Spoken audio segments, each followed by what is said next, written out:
Solution में want of factor कैसे find करते हैं जब इलेक्ट्रोलाइट एसोसिएट या डिसोसिएट हो रहा होता है।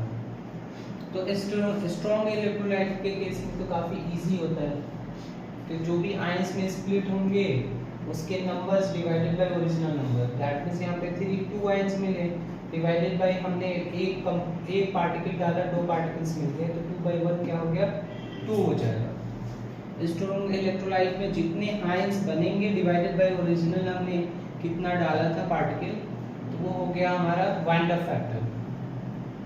वीक इलेक्ट्रोलाइट के केस में क्या होगा, डिसोसिएशन में जैसे हमने देखा A2B कोई कंपाउंड है वो आयंस में ऐसे डिसोसिएट हो रहा है, तो ओरिजिनली ये C था, इसकी कंसंट्रेशन या मोल्स ले लो ये मोल्स मान लो या कंसंट्रेशन मान लो, तो क्या होगा ये 0 होगा, ये 0 होगा इनिशियली, फिर इस ये डिसोसिएट हुआ C अल्फा। अल्फा क्या है, जैसे मान लो अल्फा परसेंटेज में होगा 10% डिसोसिएट हुआ, 20% डिसोसिएट हुआ, तो C माइनस C अल्फा, यहाँ पे जो भी इसकी स्टोइचियोमेट्रिक कोफिशिएंट होगा वही चीज़ यहाँ पे लेंगे, तो ये C अल्फा होगा, तो ये 1 है तो इसका 2 फॉर्म हो रहा है तो ये 2C अल्फा हो जाएगा, ये C अल्फा हो जाएगा। और इस तरह से हम वांट ऑफ फैक्टर फाइंड करेंगे।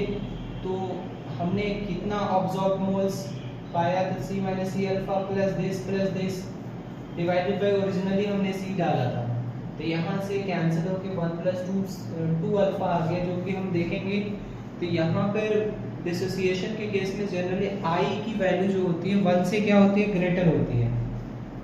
वही हम देखें एसोसिएशन में, तो एसोसिएशन में क्या होता है 2 चीज मिल के एक सिंगल चीज बनाता है, तो यहाँ पर C है ओरिजिनली इसका मोल्स या कंसंट्रेशन, और तो प्रोडक्ट नहीं बना तो 0 है, तो किसी टाइम पार्टिकुलर टाइम पे ये कितना इसकी स्टोइचियोमेट्रिक कोफिशिएंट कितना है 3 है, तो C माइनस 3 अल्फा, ये 3 है तो इसका 1 फॉर्म हो रहा है तो ये C अल्फा फॉर्म हो जाएगा।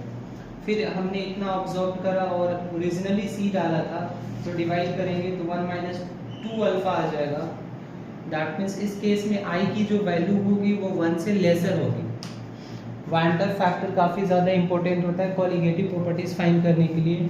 जैसे कोई भी कोलिगेटिव प्रॉपर्टी है, जैसे relative lowering of vapour pressure है, तो उसमें फॉर्मूला होता है डेल्टा P/P0 = x2, लेकिन डिसोसिएशन या एसोसिएशन के केस में हम I लगा देंगे। ऐसे ऑस्मोटिक प्रेशर में भी ऐसे ही क्या होता है, एलिवेशन इन बॉइलिंग पॉइंट या डिप्रेशन इन फ्रीजिंग पॉइंट में भी हम I लगाएंगे जब एसोसिएशन या डिसोसिएशन हो रहा हो।